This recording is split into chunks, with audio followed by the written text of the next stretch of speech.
On Labor Day, we honor and remember those men and women who worked and still work in the mines, on the fields, in factories and construction. They include those who clean houses, work in hotels and restaurants and car washes and so forth.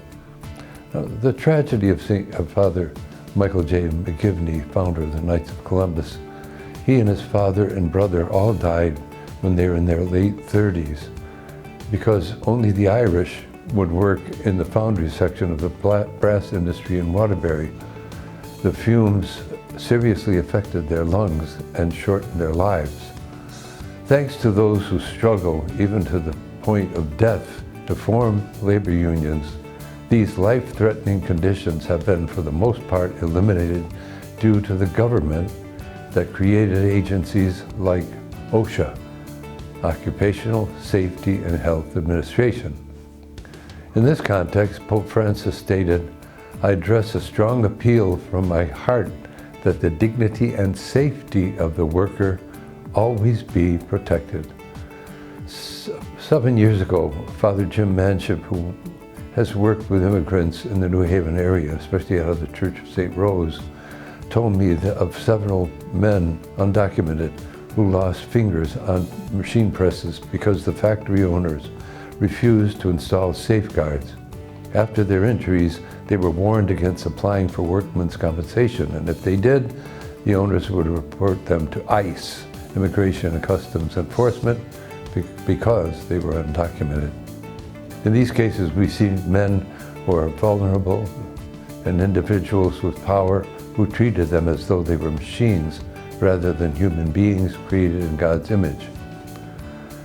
The last point I'd like to make comes from Pope John Paul II, St. John Paul II, who argued in his wonderful encyclical on human labor that labor precedes capital. He wrote, "All the means of production, from the most primitive to the ultra-modern, were gradually developed by human beings using their experience and intellect. For instance, computers had been developed by human beings, and then one or several geniuses used their ingenuity and creativity to produce this aspect of social media. Then, as the process moved forward, capital in the form of money was needed to further the enterprise." His point is that there should be no division between capital and labor as we see today, one side struggling against the other. An example, 20 years or so with the Naugatuck Valley Project, our people worked together with the workers and management to buy out Seymour Specialty Wire, and they created this new type of wire that was widely sold.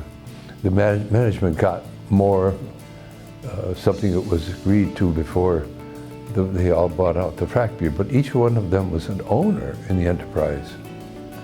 So even today, workers should share in the profits that they and management create together. Thus, it is unjust for management to consider the workforce as inferior. Without the workforce, the company cannot succeed, nor can it succeed if only the workers try to run it.